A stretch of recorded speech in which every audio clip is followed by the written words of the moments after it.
Gente, essa aula é uma aula super prática. Depois que eu fiz a aula, eu acabei percebendo isso. É uma aula extremamente prática.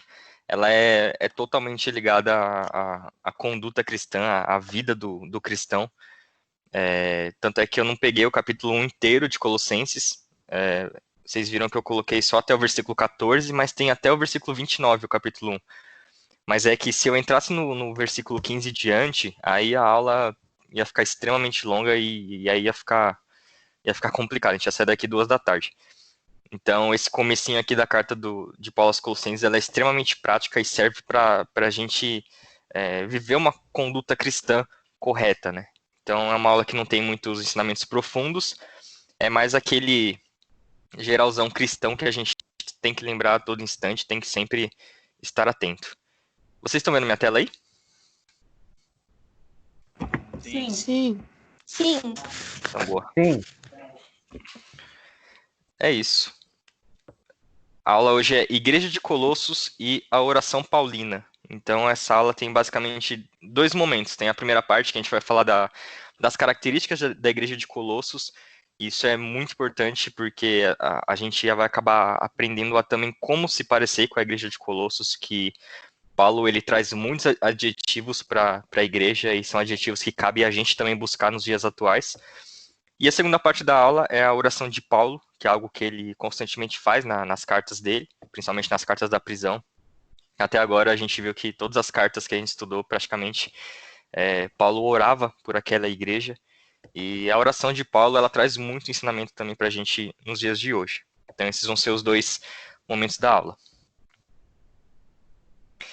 Primeiro, a primeira parte, a gente vai falar da igreja de Colossos, e como sempre, a gente vai fazer aquele estudo bem expositivo, então, versículo por versículo, na verdade, a gente vai pegar trechinho por trechinho para tirar algum ensinamento dele. Então, quem tiver com Bíblia, é uma boa deixar do lado, ou já deixar no esquema, porque vai ter algumas passagens que a gente vai ficar lendo, aí eu vou pedir para vocês lerem. Então, para começar, alguém consegue ler para mim Colossenses 1, versículo 1 e 2, que é as saudações iniciais de Paulo? Alguém consegue ler? Eu lembro. Eu, Paulo, apóstolo de Jesus Cristo, pela vontade de Deus, escrevo esta carta junto com nosso irmão Timóteo, aos irmãos fiéis em Cristo, o povo santo na cidade de Colossos. Que Deus, nosso Pai, lhes dê graça e paz. Isso. Aqui a gente tem a saudação inicial, já teve uma aula aí de Filipenses, se eu não me engano, Filipenses 1, que eu gastei muito tempo explicando nesses 2 primeiros versículos de Paulo. Aqui era comum da época começar uma carta começando pelo destinatário. Então Paulo ele segue todas as recomendações de carta da época. E aqui ele escreveu junto com Timóteo. Então Timóteo também está por trás aí da história dessa carta. E vocês lembram por que Paulo fala de graça e paz? Só para ver se alguém lembra dessa aula. Para Por que complementar os 2 tipos de povos? Isso. Então, é o que eu falei da graça. A palavra graça era um cumprimento normal do povo grego e a palavra paz era um cumprimento normal do povo judeu. Então, Paulo ele tinha essa manha de mostrar que ele estava escrevendo para 2 povos, tanto os judeus, cristãos da época, quanto os gregos, os gentios, também da época, que tinham se convertido ao cristianismo. Continuando agora, a gente vai falar um pouco das características da igreja de Colossos. Então aqui Paulo ele rasga uma seda gigantesca para a igreja de Colossos. Colossenses 1, versículo 3 ao 8. Rodrigo, você pode ler para a gente? Eu sim. Pode ir do qual? 3? Isso, do 3 até 8. Isso. Beleza. Sempre oramos por vocês e damos graças a Deus, o Pai de nosso Senhor Jesus Cristo, pois temos ouvido falar de sua fé em Cristo Jesus e do seu amor por todo o povo santo, que vem da esperança confiante naquilo que lhes está reservado no céu. Vocês têm essa expectativa desde que ouviram pela primeira vez a verdade das boas novas. Agora, as mesmas boas novas que chegaram até vocês estão se propagando pelo mundo todo. Elas têm crescido e dado fruto em toda parte, como ocorre entre vocês desde o dia em que ouviram e compreenderam a verdade sobre a graça de Deus. Vocês aprenderam as boas novas por meio de Epáfras, nosso amado colaborador. Ele é servo fiel de Cristo e nos tem ajudado em favor de vocês. Ele nos contou do amor que o Espírito lhes tem dado. Muito bem. Nessa perícope aqui, vai ter várias características da igreja de Colossos e vou listar aqui uma por uma para ficar mais fácil para a gente entender. Em primeiro lugar, Paulo, ele, no começo da carta, ele até fala que ele escreve ao povo santo, aos santos e fiéis irmãos em Cristo que estão em Colossos, e é sempre muito importante a gente voltar nesse assunto, porque povo santo, a palavra santo, a palavra aí do grego agios, ela vai significar um povo que é exclusivo de Deus, um povo separado para Deus. Aqui em Colossenses 3:12, Paulo vai falar assim: portanto, como povo escolhido de Deus, santo e amado, revistam-se de profunda compaixão, bondade, humildade, mansidão e paciência. E esse é o significado que a gente tem que enxergar por trás da palavra santo. Já falei em alguma outra aula sobre a santificação, a santidade posicional, a progressiva e a final, que são os três contextos assim da palavra santo que a gente pode pensar. E quando Paulo fala ao povo santo, ele não está falando de um povo sem pecado, de um povo sem a mancha do pecado, de um povo que sempre acerta. Até porque em Coríntios, na carta de Paulo aos Coríntios, ele também chama o povo de Coríntios como um povo santo. E vocês sabem a história da bagunça que existia em Coríntios, né? Coríntios tinha incesto, tinha prostituição, tinha um monte de coisa extremamente bagunçada. E mesmo assim, Paulo os chama de povo santo, que significa um povo que é exclusivo, um povo separado, um povo que Deus, de certa forma, escolheu e o separou exclusivamente para a sua obra. Então, quando falamos que nós somos santos, nós não somos necessariamente separados do mundo, que é muito o que a gente ouve nos dias de hoje, mas seriam separados para Deus, um povo exclusivo e se dedicado totalmente à obra de Cristo. A segunda característica da igreja de Colossos está aí no versículo 4. Paulo fala que eles têm fé em Cristo Jesus e amor ao povo santo. E esses são basicamente os pilares do cristianismo, a fé e o amor que a igreja de Colossos tinha, e é algo que nós também devemos procurar ter. Vou pedir para a Aline ler Efésios 2, 8 ao 10, e a Dani lê Gálatas 5, 13, por favor. Quem achar primeiro pode ler qualquer das duas passagens. Pode ir? Pode. É Efésios 2, do 8 ao 10, né? Isso. Efésios 2, do 8 a 10.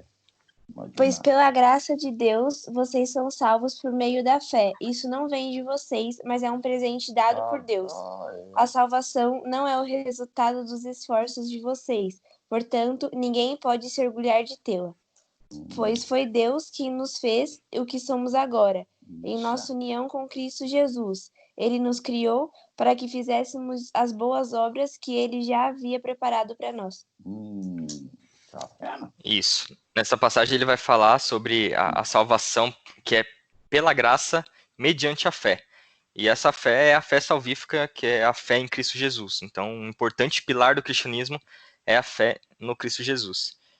Gálatas 5:13.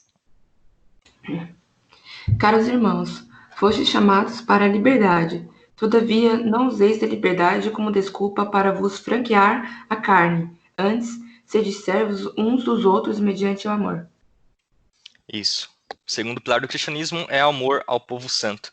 E isso é o que a gente costuma falar com muita frequência, né? A questão do relacionamento vertical e o relacionamento horizontal, né? O relacionamento com Deus e o relacionamento com o povo santo. Então, esses dois pilares são de extrema importância para a nossa vida cristã, para o nosso cotidiano cristão. A gente tem que sempre lembrar se a gente está com uma fé depositada em Cristo Jesus e se a gente está com um amor a todo o povo santo. E se nós somos filhos de Deus, nós não escolhemos os nossos irmãos, né? A gente não escolhe quem é nosso irmão, então a gente tem que amá-los independente da circunstância. E isso é uma característica clara de uma pessoa que teve um encontro real com Cristo. E aqui, nessa mesma passagem de Colossenses, a gente tem o terceiro pilar do cristianismo, que é a esperança confiante naquilo que nos está reservado no céu, que é o que Paulo fala aí no versículo 5, que eles tinham uma confiante esperança daquilo que Deus tinha reservado para eles nos céus. E isso nada mais é do que a expectativa da vida eterna. Eu vou ler aqui 1 Coríntios, capítulo 15, versículo 19. Paulo vai falar assim: se é somente para esta vida que temos esperança em Cristo, somos de todos os homens os mais dignos de compaixão. Então aqui Paulo fala sobre a importância da esperança em Cristo Jesus, da expectativa da volta de Cristo. Aqui em 1 Coríntios 15, todo o contexto é sobre o arrebatamento da igreja, sobre a ressurreição dos mortos e toda essa questão escatológica. E essa deve ser a expectativa do cristão, né? Esse terceiro pilar do cristianismo. Nós precisamos ter fé em Cristo, amor ao povo santo e uma esperança confiante da promessa que da promessa que Cristo tem para nós. Tanto é que esses três pilares, eles vão aparecer em diversas passagens bíblicas, tá? E eu peguei, inclusive, essa 1 Coríntios 13, que é a mais conhecida, que Paulo ele vai falar assim: assim, permanecem agora estes três, a fé, a esperança e o amor. O maior deles, porém, é o amor. Então, mostrando mais uma vez esse pilar aí que a gente tem que estar alicerçado em cima. Vem até aqui? Gente, se alguém quiser falar alguma coisa, pode me cortar, pode falar o que quiser quando quiser. É legal que acho que todas as doutrinas vão fluir desses pilares, né? Da fé em Cristo, ao amor uns pelos outros e a esperança da glória, né? A esperança da vinda de Jesus Cristo. Isso. E isso é o que caracteriza a devoção cristã, né? Então, tudo que a gente faz, seja na igreja, seja na nossa vida secular, tudo tem que estar baseado numa intensa devoção a Deus, e essa devoção a Deus consiste nesses três pontos, né? A fé, o amor e a esperança. Então, nós como cristãos temos que aprender a balancear esses pilares e a utilizar esses pilares na nossa vida, que é uma baita de uma característica de um verdadeiro cristão. Continuando aqui em Colossenses, no versículo 6, Paulo vai dar mais um adjetivo, mais uma característica da igreja de Colossos, e ele fala que há fruto das boas novas dentro da igreja de Colossos. Então, ele falou que aqui por todo o mundo este evangelho vai frutificando e crescendo, como também ocorre dentro e entre vocês, desde o dia que ouviram e entenderam a graça de Deus em toda a sua verdade. Aqui, quando Paulo fala mundo, obviamente ele está falando de hipérbole, porque naquela época o mundo ali ainda não tinha totalmente chegado o evangelho, então, por exemplo, na Espanha o evangelho ainda não tinha chego, então vários lugares ali da região ainda não tinha chego, e Paulo usa aqui a palavra mundo como uma hipérbole, né, obviamente. E aqui ele está falando da transformação por meio do evangelho. 2 Coríntios 5,17 vai falar que, aquela passagem em que Paulo fala: se você está em Cristo, nova criatura é, e as coisas velhas se passaram, e eis que tudo se fez novo. Então, uma outra característica da igreja de Colossos, que é uma característica que a gente tem que ter também em nossas vidas, é os frutos das boas novas. Então, no nosso meio é importante que a gente frutifique o que as boas novas nos ensinam, essa transformação que nós temos por meio do evangelho, a transformação que nós temos por meio de Cristo. Isso tem que frutificar no nosso meio, frutificar dentro da nossa igreja, inclusive. Quinto, eles foram discipulados. Então, aqui no versículo 7 Paulo fala: vocês aprenderam de Epáfras, nosso amado cooperador, fiel ministro de Cristo para conosco. Então, eles foram discipulados, e isso é uma importante característica do evangelho que a gente muitas vezes esquece. A gente muitas vezes se importa, se interessa com pregar o evangelho, com levar as boas novas, e a gente esquece de um pilar fundamental do evangelismo, que é o discipulado, né? Que é chegar para os novos convertidos e ensinar para eles as verdades bíblicas, que é ajudar nossos irmãos que têm alguma fraqueza, alguma dificuldade, nosso irmão que precisa de alguma ajuda em alguma área. Isso é fruto das boas novas, que é o discipulado. E esse discipulado qualquer cristão pode fazer, né? Quando Cristo ele comissionou a igreja para ir por todo mundo e pregar o evangelho a toda criatura, ele fala: portanto, ide, fazei discípulos, batizando-os em nome do Pai, do Filho e do Espírito Santo. Então, o discipulado cristão faz parte de todos nós. Todos nós temos que ser possíveis discipuladores. Sempre ajudar nosso irmão, pegar alguma fraqueza do nosso irmão e ajudá-lo a aprender mais de Cristo. E por último... Essa parte é extremamente importante, né? Porque até quando a gente evangeliza, tal, sempre A gente sempre precisa direcionar também, sei lá, se a gente faz um evangelismo em outra cidade, direcionar uma pessoa para uma congregação, alguém que ela possa estar aprendendo, né?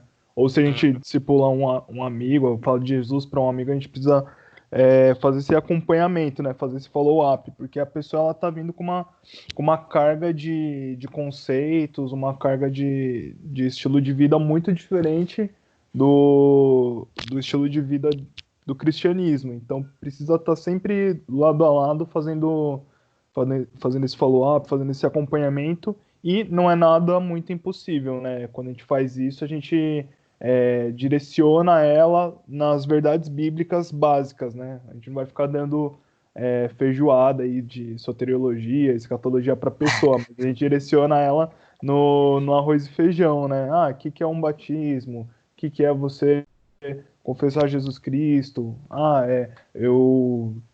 Qual que é a conduta de vida de um cristão? O que que eu posso fazer, o que eu não posso fazer? Você ir direcionando a pessoa nisso, né?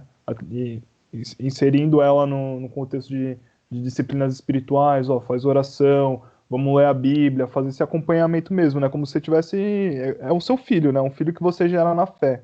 Então é importante fazer esse discipulado, né? Sim. Não pode chegar no evangelismo e falar pro cara, irmãos, Jesus te ama, mas a grande pergunta, você é pré-milenista histórico ou pré-milenista dispensacionalista? Não vai chegar nesse tipo para um discipulado, né?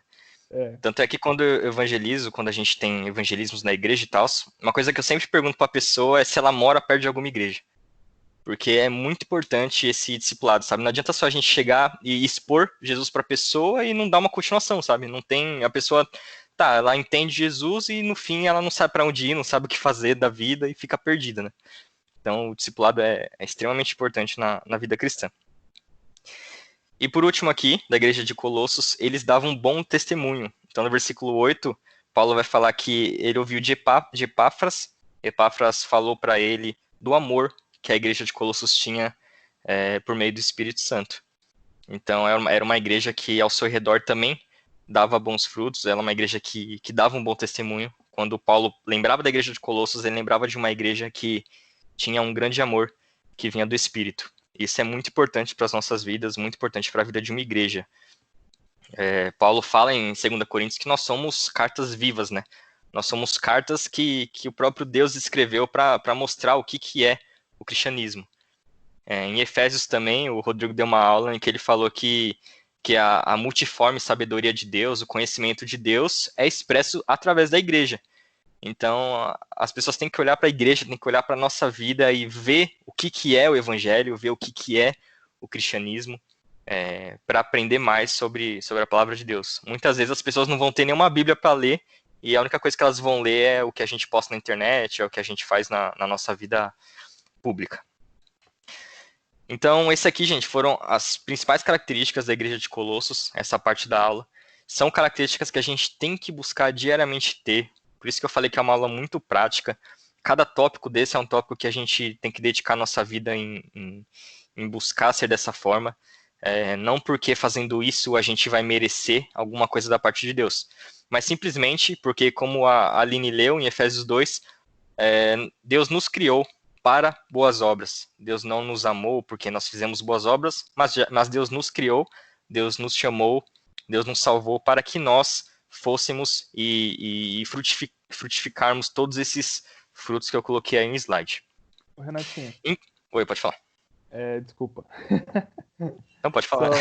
Só complementando aqui, a gente estava lendo aqui, eu lembrei que é muito parecido com o que Paulo fala para Filemon também, e eu tô dando uma meditada também em 1 Tessalonicenses, e Paulo também fala sobre isso, né? Então, é o que é realmente relevante quando a gente percebe que tanto a fé, a esperança e o amor que um cristão tem, ele repercute na sociedade, né? As pessoas olham, tanto na comunidade, né, cristã, na comunidade que é a igreja com I maiúsculo, isso repercute de forma muito positiva, né, que, como resultado de uma maturidade espiritual, e quanto na sociedade como um todo, né, quando as pessoas olham pra gente e vê, poxa, essa pessoa, ela realmente ela tem uma fé por Deus, essa pessoa ela expressa um amor que é muito diferente, É um amor que, enfim, quebra qualquer tipo de barreira, preconceito, é um amor que extrapola. Essa pessoa ela tem uma expectativa em alguma coisa que não é passageira. Você vê que tá tudo desabando e a pessoa tá numa tranquilidade, tá numa paz. Então, isso daí também eu acredito que é um fruto de uma maturidade, né? Quando a gente tem esses três pilares nas nossas vidas, isso daí é reconhecido, tanto numa comunidade cristã quanto numa sociedade externa, isso daí é muito relevante, né? Como isso glorifica a Deus. Exatamente. Muito bem pensado, mano. Gente, todo mundo acompanhando, todo mundo tá bem aí? Ou eu tô... Pensou todo mundo saiu da live e eu tô Não, aqui tudo sozinho bem. falando. Todo mundo Bom dia, acordado. galera. Tudo Bom tranquilo. dia. Eu tô acordado, tô de olhos abertos. É isso aí.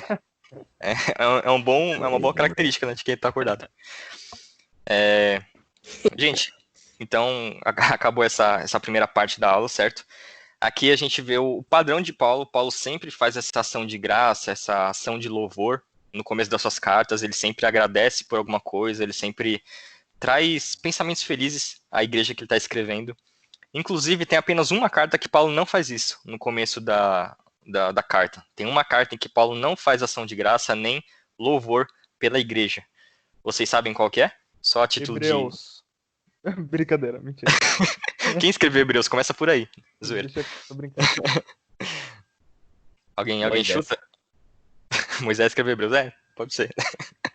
Já pensou? Eu acho que é Gálatas, não sei. Exatamente. Gálatas, Paulo começa brutal com a igreja. Depois vocês dão uma lidinha lá. Mas Gálatas ele começa tipo, eu, né, apóstolo, servo de Cristo e tudo mais. E em vez dele tipo agradecer a igreja, ele já chega no próximo versículo e fala: eu tô impressionado como vocês já se afastaram do evangelho. Então Paulo, ele, mano, enfim, depois lê a Gálatas que ele chega com 2 pés no peito da galera lá. Continuando. Agora a segunda parte da aula. Colossenses 1, do 9 até o 14, que a gente vai falar da oração de Paulo em favor da igreja de Colossos.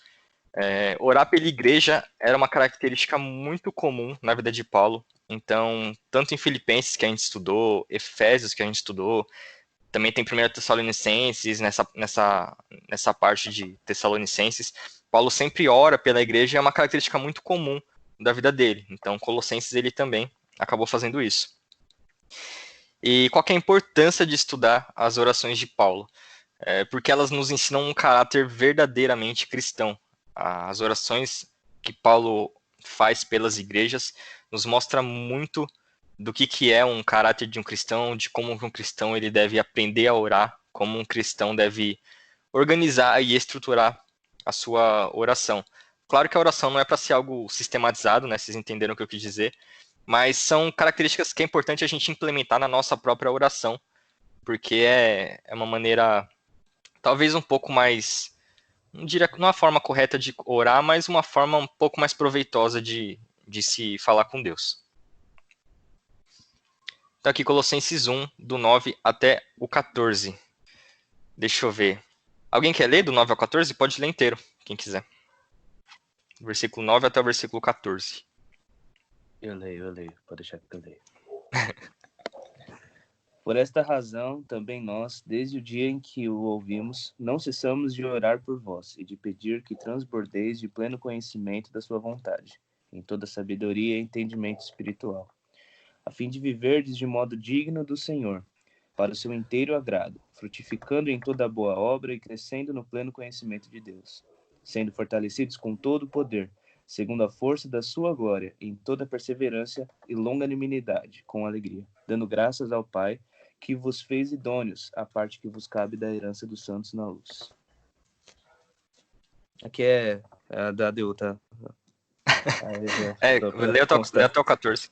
Até o 14? Isso. Ele nos libertou do império das trevas e nos transportou para o reino do Filho do seu amor, no qual temos a redenção e a remissão dos pecados. A gente não vai ler a continuação, mano? A parte mais pesada. Não, então, é que algumas bíblias, elas começam o próximo tema no versículo 15. Outras começam no versículo 13. Por isso que você parou aí, né? Que no versículo 13 começava tipo o hino, né, cristológico, né?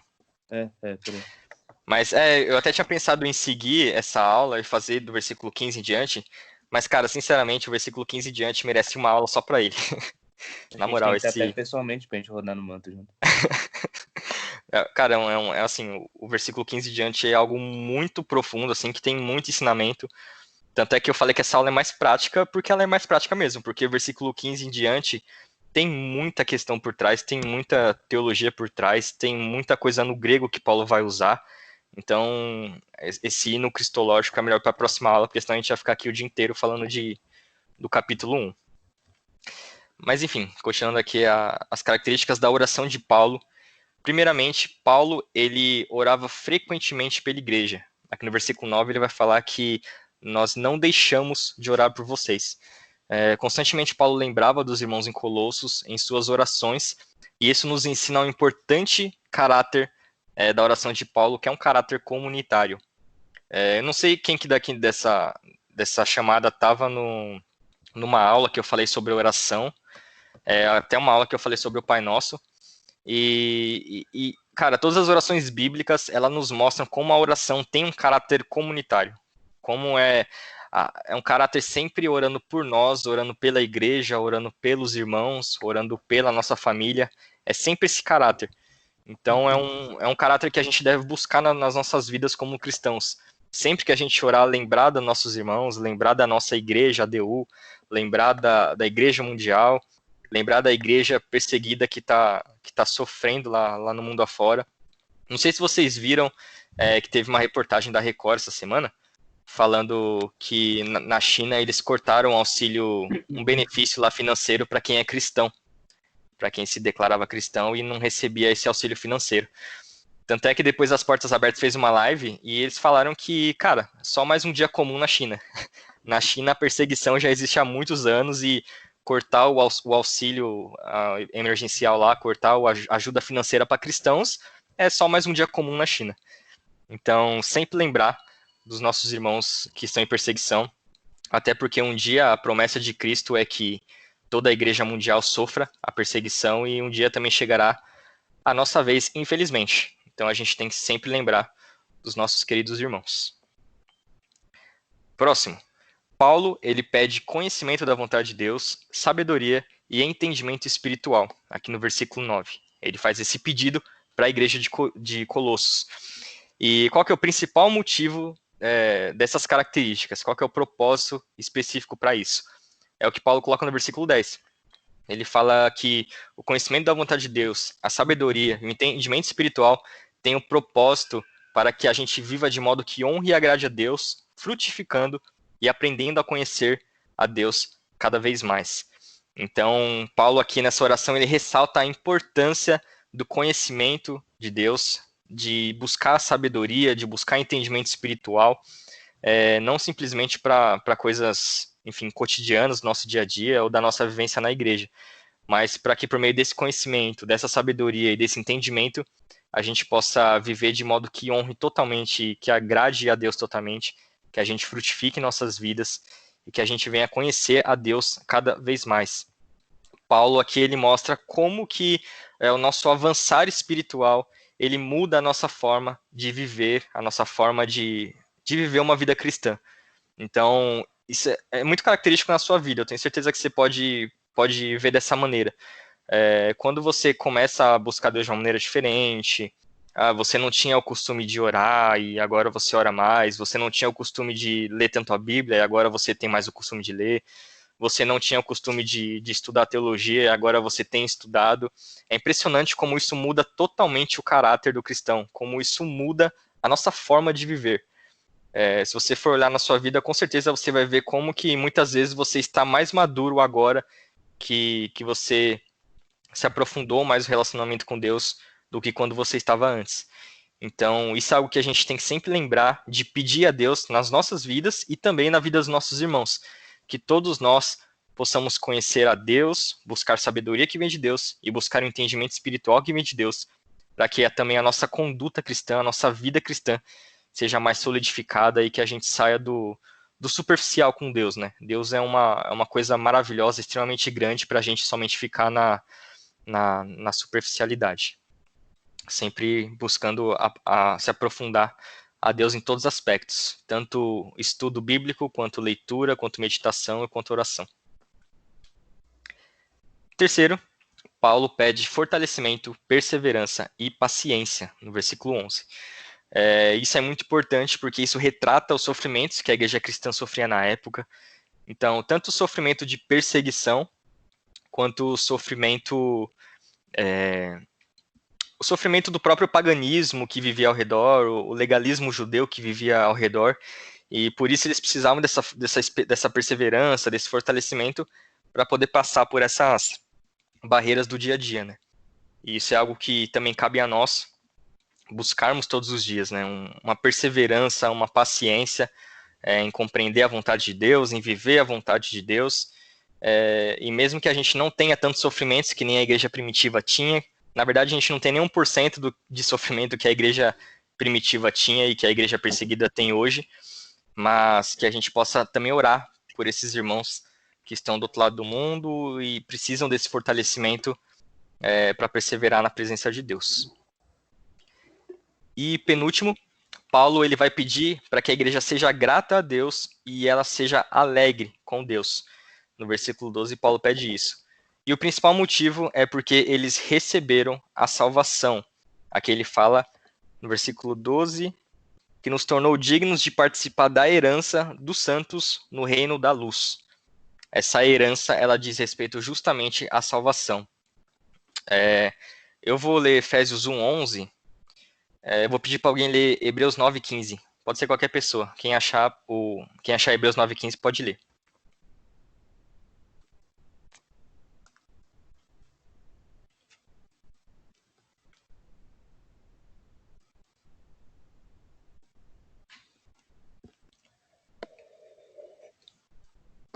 Alguém achou? Hebreus 9:15?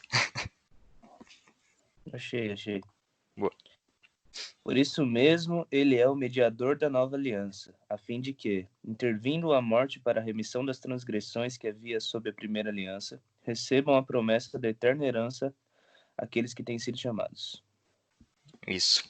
Em Efésios 1:11, Paulo vai falar assim: em Cristo fomos também feitos heranças, predestinados segundo o propósito daquele que faz todas as coisas conforme o conselho da sua vontade. Então aqui Paulo também fala da herança aos Hebreus, o escritor também fala sobre a herança que nós temos em Cristo, e nada mais é do que a salvação.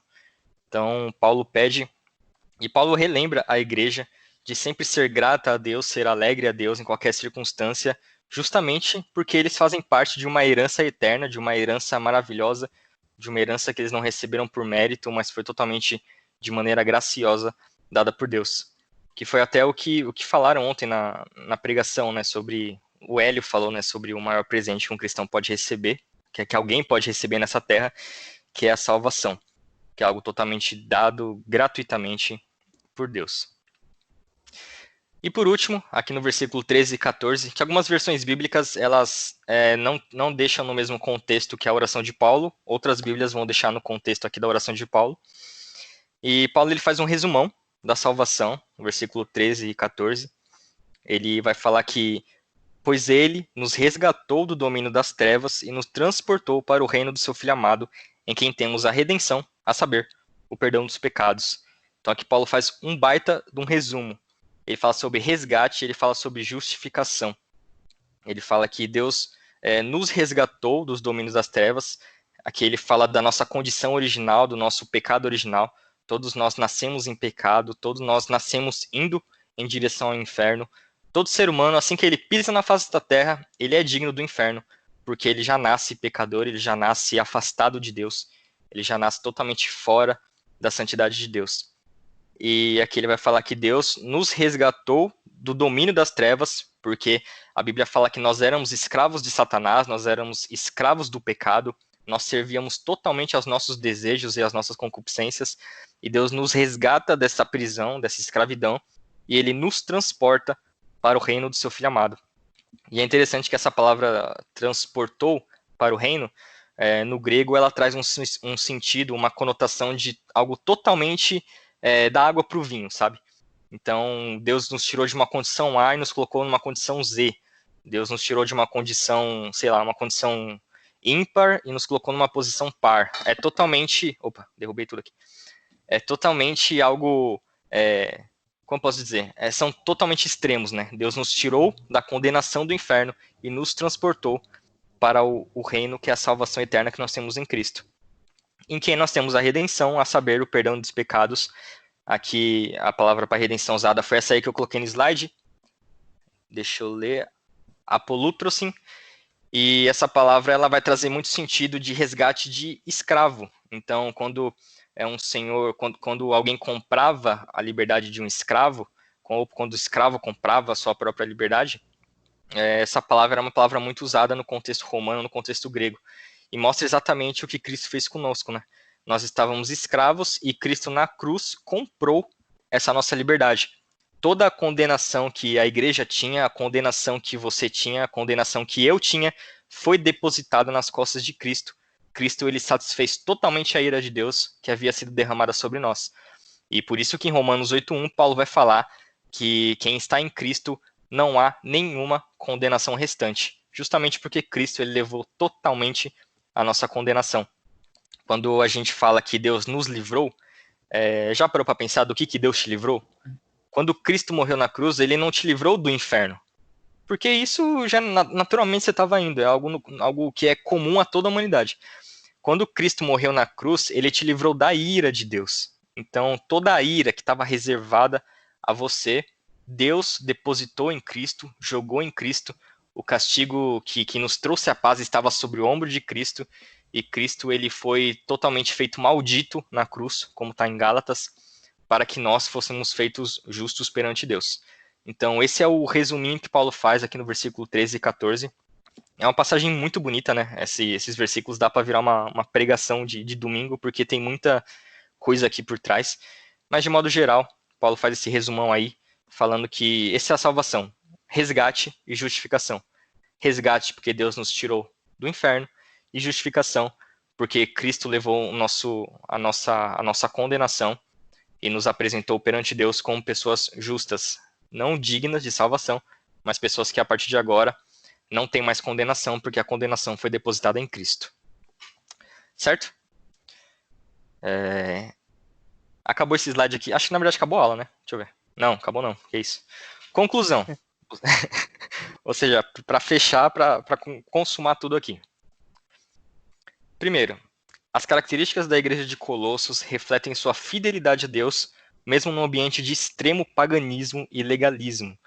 Então, a igreja de Colossos é uma igreja que permanecia fiel a Deus, até num ambiente extremamente complicado, em um ambiente totalmente mundano, e eles permaneciam fiéis a Cristo, que é uma característica que a gente tem que buscar também ter. Assim como Colossos, nós devemos viver alicerçados, não sei se está certo, no tripé da conduta cristã: fé em Cristo, amor aos irmãos e esperança da salvação. Este é o tripé que move a nossa vida cristã. Todo cristão ele tem que parar todo dia e se perguntar: eu tenho fé em Cristo? Eu tenho amor aos meus irmãos? Eu tenho a esperança da salvação? Isso é algo que tem que direcionar a nossa vida, tem que direcionar a nossa conduta no dia a dia. Terceiro, dar frutos característicos de cristãos é resultado da presença do evangelho no nosso meio. Então, quanto mais a gente se alimenta do evangelho, quanto mais a gente aprende de Cristo, aprende dos apóstolos, a gente frutifica características do verdadeiro cristão, que é o que Paulo falou para a igreja de Colossos, que o evangelho estava frutificando no meio daquela igreja. Quarto, a oração de Paulo ela deve ser nosso modelo diário de oração, uma oração frequente, uma oração comunitária e uma oração em amor. A gente tem que buscar ter essas mesmas características na nossa oração. Uma oração que a gente sempre lembre dos nossos irmãos. Inclusive, gente, quando a gente está na igreja, eu sempre critico muito isso, eu vou criticar mais uma vez. A gente tem que aprender a fazer oração que lembre da nossa igreja, que lembre dos nossos irmãos. Inclusive, quando a gente está na igreja. Quando a gente vai na igreja, a gente vai prestar adoração pública a Deus. Ir ao domingo à noite, ir na igreja no domingo à noite, é uma adoração pública, uma adoração comunitária, uma adoração que você faz entre irmãos. Porque se for para ir para a igreja para fazer uma adoração individual, adore em casa. Não precisa ir para a igreja para fazer uma adoração individual. A adoração individual a gente faz dia após dia, na nossa casa, no nosso emprego, no nosso devocional com Deus. Tudo isso a gente entrega uma devoção a Deus individual. Mas no domingo à noite a gente tem que lembrar, o que a igreja canta é o que nós estamos cantando, o que se ora no púlpito é o que a igreja tem que estar orando. Então a gente tem que sempre lembrar desse caráter comunitário da nossa vida. Sempre cantar a Deus como se a igreja inteira estivesse cantando, orar a Deus como se a igreja inteira estivesse orando. Isso é o que faz o domingo à noite ser um culto público e comunitário. E acho que por último não.